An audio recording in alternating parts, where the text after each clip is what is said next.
Bueno, pues bienvenidos. Vamos a iniciar en la semana 1 en esta modalidad de curso de la unidad de aprendizaje política laboral, procesos, globalización y trabajo. Como siempre, tomaremos nuestra asistencia a través de ese código QR. Y vamos a repasar un poco los objetivos de esta unidad, que ustedes sean capaces de analizar los diferentes aspectos políticos, sociales y económicos que influyen directa e indirectamente sobre el trabajo. Y los específicos, describir las principales aproximaciones teóricas hacia el trabajo. Y en ese precisamente es que nos vamos a concentrar en las siguientes semanas, ¿de acuerdo? Aunque tenemos los otros dos que ya hemos presentado con antelación, ahorita estamos en este momento. El programa, como ya lo dijimos, vamos a tener estas primeras 4 sesiones, cuyo objetivo es este que está enmarcado, que describan las principales aproximaciones teóricas hacia el trabajo como elemento sustancial, ¿de acuerdo? Vamos a empezar esta clase, tomaremos la asistencia, expondremos este material, que más o menos les llevará unos 50 minutos y luego haremos un trabajo grupal, conceptual, para poder realizar este objetivo, irnos acercando hacia ello, ¿de acuerdo? Y concluiremos con una plenaria. Bueno, tendremos también pensado una autoevaluación en línea, que luego les explicaremos con más calma. Tenemos aquí la primera clase, es este material de Gallo sobre Historia Universal Contemporánea, de Editorial Quinto Sol, es de 2015. Hay que tomar en cuenta que esta bibliografía es de hace algunos años, pero la hemos mantenido por la profundidad y el detalle que tiene, ¿de acuerdo? Esperamos que en próximos grupos se actualice esto. Bien, entonces vamos a recordar, hay una lectura que ustedes debieron de haber hecho antes para el mayor aprovechamiento de su aprendizaje y que hayan elaborado su control de lectura y bueno, se haya subido al aula, etcétera, etcétera. ¿De acuerdo? Entonces, algunas notas iniciales de parte mía que quiero señalar. Estos materiales nos hacen reflexionar acerca del peso que realmente tiene la historia. Es decir, hay que repasarla, hay que conocerla, hay que profundizar en ella para que en nuestro presente y nuestro futuro podamos mejorar la calidad de lo que sea nuestra profesión. La historia como disciplina del conocimiento es muy importante en la formación del psicólogo, porque nuestra materia de estudio es completamente, principalmente subjetiva, es decir, depende de los sujetos, y los sujetos, aparte de que tenemos historia personal, nos encontramos inmersos en una sociedad que tiene antecedentes históricos, evidentemente. Cuando no hacemos esta reflexión o no tenemos este sustento teórico del pasado, y hacemos todo de manera inmediata, reactiva a cómo va el presente, eso es algo muy arriesgado. Podemos cometer muchos errores. Entonces la idea es conocer de la historia para tratar de evitar algunos de los riesgos que hay ahí, ¿no? Entonces, el pensar solamente en el aquí y ahora es un riesgo para la formación. Siempre hay que tener una mirada al pasado también y una visión hacia el futuro a corto, mediano o largo plazo. Dice un gran pensador que aquellos que no pueden recordar el pasado están condenados a repetirlo. ¿Quién dijo esto? Jorge Agustín Nicolás Ruiz de Santayana, que nació en el siglo XIX, murió en 1952, ensayista, filósofo, novelista. Bueno, esta primera temática habla sobre la extinción del mundo bipolar, es decir, el mundo dividido en dos polos o en dos grandes opciones, ¿no? La Guerra Fría y los conflictos político-militares en la década de los 80 ocurrió a partir de la existencia de dos grandes potencias, ¿no? a nivel mundial. Una de las cosas que ocurre es que el socialismo real se descompone, se termina, por así decirlo, a través de acciones como la perestroika, el glasnost y ciertas revoluciones que se dieron en Europa, y finalmente la desintegración de la Unión de Repúblicas Socialistas Soviéticas.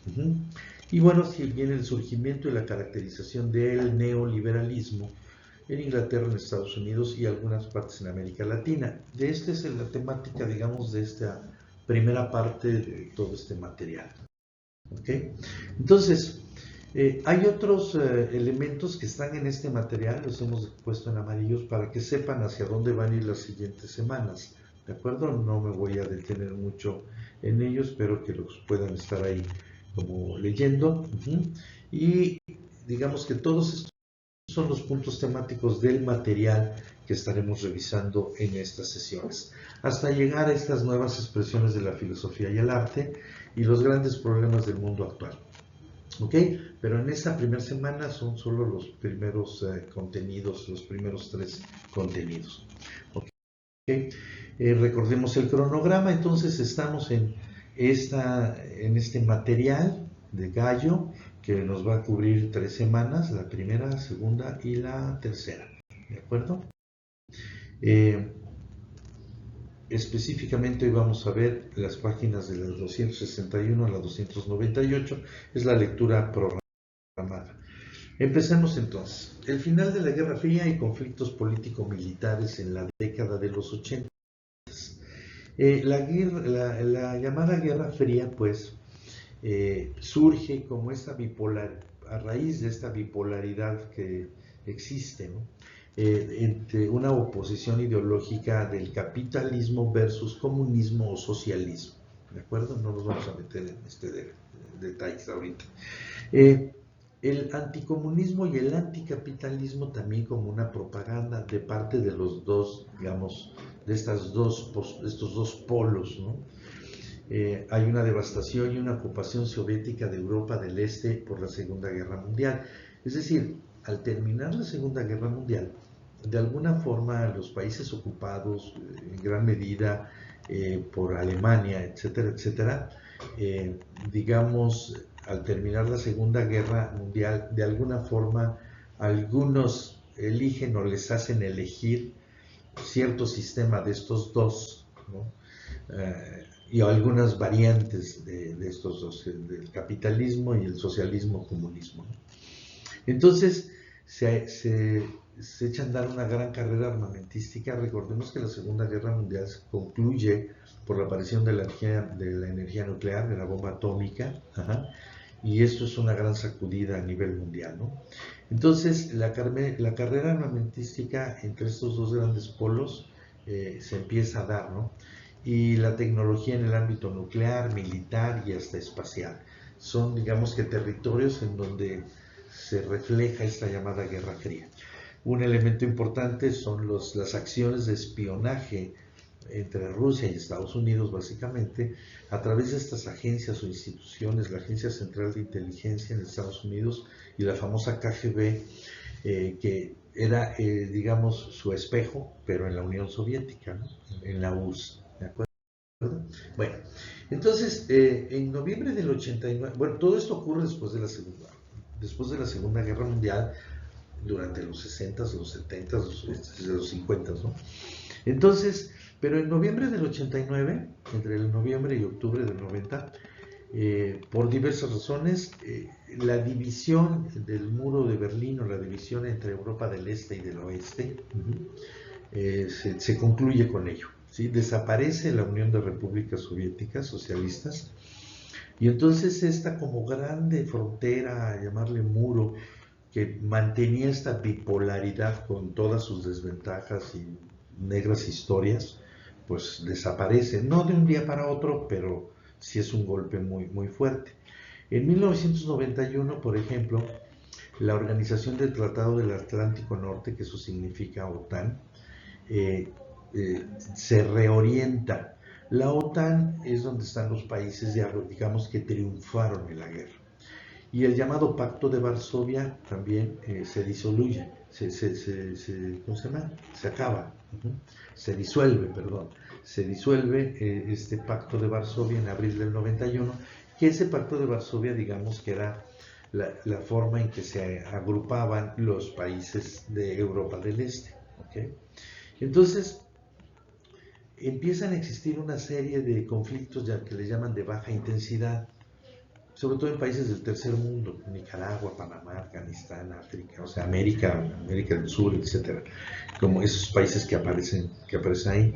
Y entonces, tratan de regular esta pacificación a través de ciertos conflictos, porque este, este, digamos, este fin de la Guerra Fría, ajá, no fue inmediato, se llevó sus años, ¿no? Entonces, hasta llegar a situaciones como en el Oriente Medio, ¿no? La crisis del Golfo Pérsico, la guerra de Irak, etcétera, etcétera, que tal vez muchos de ustedes como alumnos no conozcan mucho en detalle porque obviamente o no habían nacido o eran muy pequeños. ¿De acuerdo? Entonces, ¿qué es lo que va pasando en Centroamérica y el Caribe? Por ejemplo, se da un apoyo a la contra en Nicaragua y hay una serie de víctimas, ¿no? Se apoya como una forma de intervenir en conflictos internos dentro de este pequeño país, Nicaragua, ¿no? Igual ocurre en El Salvador y en Guatemala. Uh-huh. Esto es lo que va ocurriendo en Centroamérica y el Caribe, uh-huh, que nos vamos concentrando un poco más en ello porque nos interesa llegar a lo que es México, evidentemente. Uh-huh. En Estados Unidos, por ejemplo, invade la isla de Granada para pacificarla. Uh-huh. Obviamente la población era 5 veces menor que la de la UNAM, imagínense, de esa isla, pero Estados Unidos invade para pacificarla. Ajá. Y esto va preparando un terreno en el cual, obviamente, como gran potencia Estados Unidos, pues trata de regular, vigilar, se convierte en el país que, digamos, su misión es vigilar que la democracia exista, que se dé. Es decir, desde ahí empieza algo que vamos a ver más adelante, que es la hegemonía de esto, ¿no? Invade Panamá en el 89, derrota al general Noriega, quien pasó de ser un héroe a un villano. Es decir, ese mandatario, pues vamos a decir, militar, medio dictador, de alguna forma fue apoyado su postulación y su gobierno por el gobierno de Estados Unidos. Pero cuando él cambió un poco de opinión, entonces se convirtió en villano, ¿no? Entonces Estados Unidos invade Panamá, supuestamente porque sus intereses, que en este caso era el canal de Panamá, que era administrado por el gobierno norteamericano, y habría que conocer la historia del canal de Panamá, por qué ocurre esto, bueno, pues lo invade para acabar con su gobierno, ¿de acuerdo? Y bueno, Afganistán, que es como un microejemplo de la Guerra Fría como tal, lo vamos a ver más adelante, se va a ver esto. Por ejemplo, en Afganistán es un microejemplo de la Guerra Fría, ¿no? La colonización europea en el Cabo de Sudáfrica, por ejemplo, un territorio estratégico para el comercio y la explotación de los recursos. Sudáfrica, o sea, el cono sur del continente africano, ajá, digamos, fue colonizado, igual que América, por así decirlo, por países europeos, específicamente Inglaterra, ¿de acuerdo? Y entonces esta colonización pues también implica, como pasó en América, la creación o digamos la existencia de una serie de preceptos y de leyes de este tipo, ¿no? El apartheid precisamente es la forma en la cual se sustenta una supremacía racista, donde el 70% de la población vivía en el 13% del territorio, por ejemplo, porque se apartó a la población de raza negra, ¿no? Y bueno, era un trato más que inhumano si ahora lo viéramos en el pleno siglo XXI.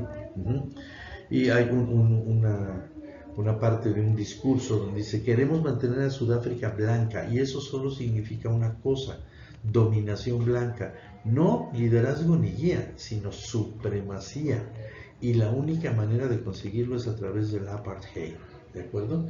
La creación de este gobierno colonizador, donde formalizó que los negros debían de vivir en otra parte, no podrían mezclarse. Recuérdense también que todavía en los 50, 60 en Estados Unidos había estados de la Unión Americana donde las personas de raza negra no podían viajar en el mismo autobús, ¿sí? había, digamos, transportes exclusivos para negros, ¿no? Y para blancos, ¿ok? Y eso no es hace mucho, ¿no? Eh, bueno, se conoce la lucha pacifista de Nelson Mandela, que fue como un Gandhi en Sudáfrica y que logró toda una revolución digamos que sin estar armado, ¿no? No fue una revolución armada, sino básicamente social, ¿no? Entonces, por ejemplo, ahí hubo una represión a 10.000 estudiantes en Sudáfrica por defender su lenguaje, que era el Afrikaans, ¿no? Un lenguaje, un idioma, ¿ok? Vamos a ver más adelante cómo también esta invasión cultural, pues la importancia del lenguaje, ¿no? Como forma de preservar una cultura, ¿de acuerdo? Bueno, entonces, vamos a ver un poquito esta descomposición del socialismo real, que llaman los autores, ¿no? Las revoluciones en Europa del Este y la desintegración de la URSS, con más detalles, ¿no? Entonces, ¿qué pasó cuando terminó la Segunda Guerra Mundial y en esta politización? Bueno, en la Unión de Repúblicas Soviéticas, la industria y el crédito que estaba completamente o queda en manos del Estado, ¿de acuerdo? Finalizan la propiedad privada, ¿no?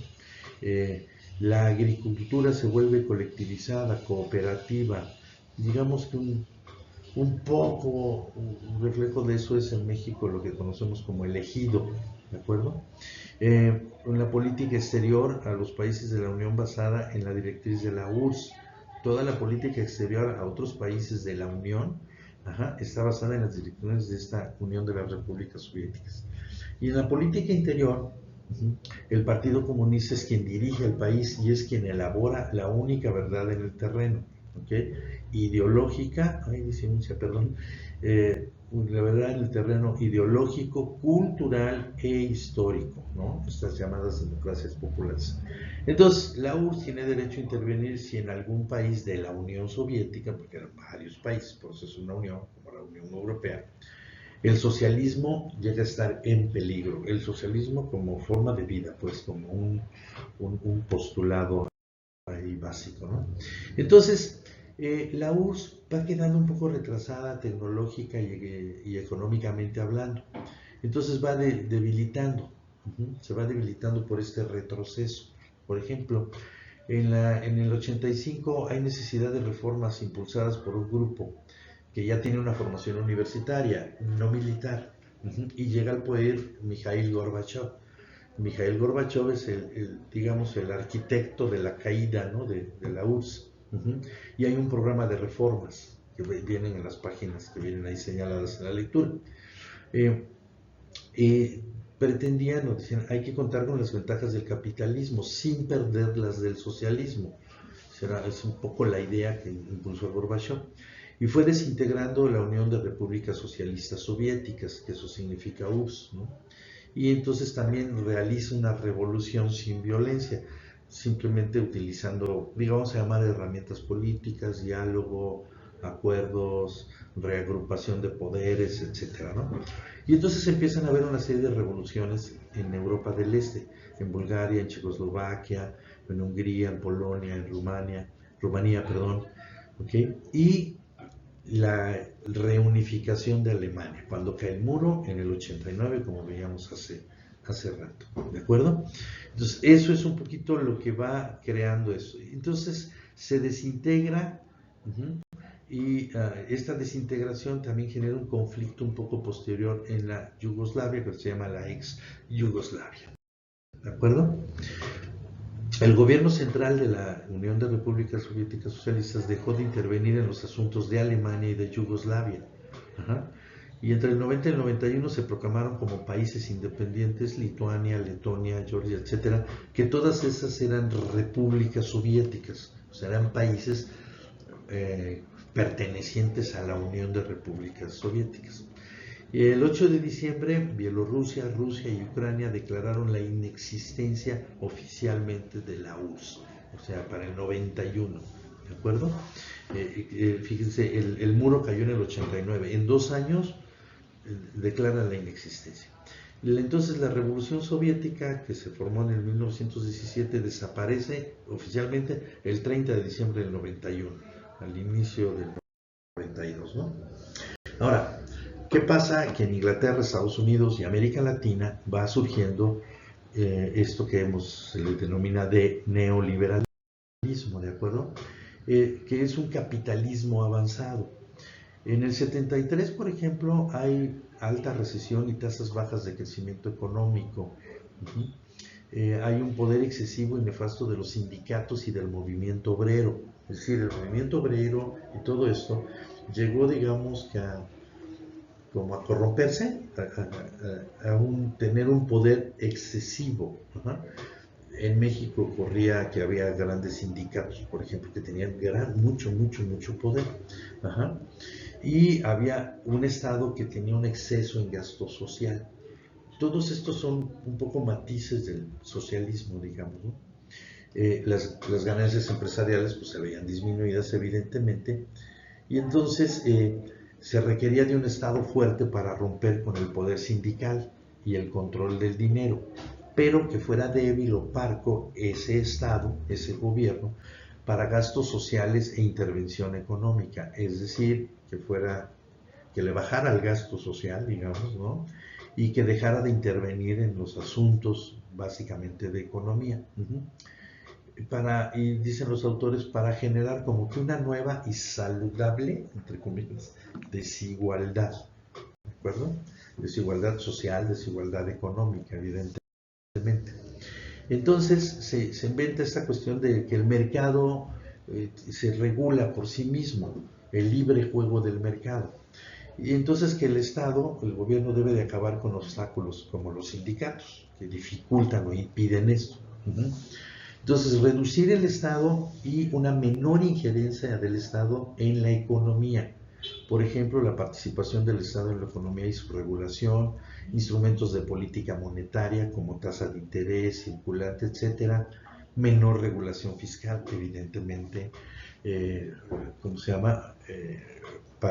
Con beneficio para las empresas. Privilegiar la estabilidad monetaria por encima del crecimiento económico. O sea, lo importante es que la moneda no se mueva mucho, ¿no? Aunque no crezcamos mucho, ¿no? Y no estemos muy bien en las clases económicas. O sea, no importa tanto el bienestar de las clases. Liberar las trabas de intercambio de mercancías y capitales entre las naciones. Por eso se habla de liberar, ¿no? Y que la economía sea un juego limpio, ¿de acuerdo? Principalmente es una operación política e ideológica del capital monopólico, es decir, de los grandes capitales, orientada a debilitar a la clase obrera. ¿Okay?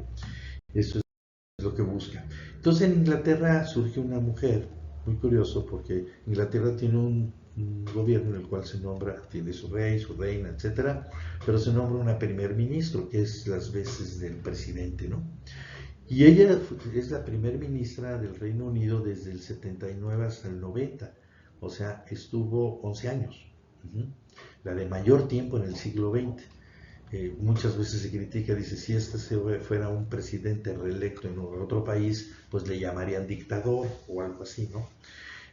Buscó y generó una reducción en el gasto público de Inglaterra y la desgravación tributaria para los ingresos más altos, ¿ok? Recuerden que Inglaterra es una potencia económica porque en su historia invadió todo África, explotó los recursos de África y de algunas partes de Europa y de América, ¿no? Y de Oceanía, ¿no? Hasta Australia. Todo eso conformaba ¿cómo se llama? El bien inglés, ¿de acuerdo? La comunidad británica. Entonces, que el Estado como benefactor se replegara, elevar las tasas de interés, o sea, prestar debe ser muy buen negocio, descenso de impuestos a ganancias altas, por ejemplo, aplazamiento de las huelgas, nueva legislación contra los sindicatos, recorte de gastos sociales y amplio programa de privatización de aquellos rubros económicos que estaban en manos del Estado. ¿Okay? En Estados Unidos, el representante es Ronald Reagan, por cierto, presidente de Estados Unidos, que era un actor, como también lo fue Schwarzenegger, ¿no? Como gobernador de California. Del 81 al 89 toma medidas, digamos, políticas similares a las de Inglaterra. sí, finalmente sajones, ¿no? Hace un aumento en el gasto militar sustantivo, reduce los gastos en salud y educación públicos, ¿de acuerdo? Reduce de impuestos a grandes corporaciones, la reducción como tal. Y eso es como Estados Unidos. ¿Qué pasa en América Latina? Bueno, en América Latina, Chile llega al gobierno Salvador Allende. Salvador Allende este, tenía ideas, digamos que de corte socialista, sin ser el socialismo ruso, pero sí enfocado hacia el gasto social, hacia hacer unas reformas que permitieran, pues, no acabar, pero disminuir la desigualdad, ¿no?, entre la gente con mucho poder económico y la de menos. ¿Correcto? Pero bueno, sufre un golpe militar. El general Pinochet, usando las armas, usando el ejército, lo derroca, lo matan, ¿sí? Y asume la presidencia Pinochet, ¿no?, que es el personaje que está aquí abajo. El de arriba es Salvador Allende, el presidente electo. Se disuelve el Congreso, además, y se declaran ilegales a los partidos políticos. Imagínense, eso son medidas muy fuertes. ¿Por qué? Pues porque en América Latina Salvador Allende pues iba en contra de esas políticas, vamos a decir, como tal. De hecho, en esos años, muchos intelectuales chilenos se refugian en México. Y casualmente podríamos decir, en México se crea la Universidad Autónoma Metropolitana y muchos intelectuales, investigadores, etcétera, chilenos, son acogidos en la UAM y se les da trabajo pues como docentes. Hay mucha gente todavía en la UAM que vino de esa generación. ¿Okay? Se puso estado de sitio, se limitó a los medios de comunicación. Los militares toman las universidades del país un mes después de que derrotan. O sea, imagínense el tamaño del impacto de este golpe militar, ¿no?, en Chile. Y bueno, los funcionarios que se nombraron, que nombró el ejército, eran funcionarios eficientes, y entrenados en la competencia del mercado, que se les llama los Chicago Boys. ¿Quiénes son? Pues son chilenos de familias, digamos, pudientes económicamente, que se habían formado en la Universidad de Chicago, ¿okay?, etcétera, como llegó a pasar en México con pues algunos presidentes, ¿no?, que traían esa formación como economistas, ¿no? Okay. En América Latina, entonces, en Argentina también ocurre algo fuerte, ¿no? En los 70s tienen una inflación del 335% de inflación, ¿okay? Es enorme, o sea, el poder adquisitivo se cayó. Y el Fondo Monetario Internacional impone nuevas restricciones. Más adelante en el material se habla del Fondo Monetario Internacional, que es la siguiente clase. Entonces el Fondo Monetario dice hay que mantener los salarios bajos, ¿sí?, y no dar demasiados créditos a las empresas. Esto tiene dos impactos. Mantiene una mano de obra barata para el capital, para los inversionistas, y favorece que empresas extranjeras lleguen a países de América Latina, porque el crédito a los empresarios locales son pocos o son muy caros, ¿de acuerdo? Entonces, bancos e instituciones financieras fueron beneficiadas con capitales especulativos. Un capital especulativo es que mueven dinero y simplemente para especular en la bolsa, en los valores, que puede pegar por una mala decisión de alguien o por una mala noticia. Y entonces esas son ganancias especulativas porque no están sustentadas en riqueza que se genere realmente, ¿no? La privatización de empresas del Estado, lo que ocurrió en México, ¿no? Ferrocarriles Nacionales, Mexicana de Aviación, Teléfonos de México, Compañía de Luz y Fuerza, bueno, no sé si se mantuvo a través de la comisión, pero fuertes empresas que son propiedad o eran propiedad del Estado se privatizaron. Algo parecido ocurrió en México, lo sabemos y lo vamos a ver más adelante. Siguieron gobiernos militares que llevaron al país a una guerra contra Inglaterra por las Islas Malvinas, unas islas que están en el Pacífico y que pues son territorio inglés, así como tienen territorio pues, inglés por todos lados del mundo. Y entonces, bueno, pues se metieron en guerra con Inglaterra y bueno, fue una masacre, ¿no? El Fondo Monetario apretó las medidas y la inflación se elevó a casi el 700%. O sea, una locura. Que a ustedes no les tocó, chicos, vivir, a varios de mi generación, sí, aquí en México, ¿de acuerdo? En los 80. Ahora, ¿qué pasa en México precisamente? Los últimos gobiernos populistas priistas fueron los de Echeverría y López Portillo, en esos años que aparecen ahí, del 70 al 82 más o menos, ¿de acuerdo? Después de eso, ya Miguel de la Madrid y Carlos Salinas inician el modelo neoliberal, ambos presidentes formados en universidades norteamericanas, hay que decirlo. Antes de eso, todos los presidentes de México pues tenían formación en la UNAM, pues, todos eran egresados de la UNAM, creo que López Portillo y Echeverría estudiaron en la UNAM y otros, ¿no? ¿Ok?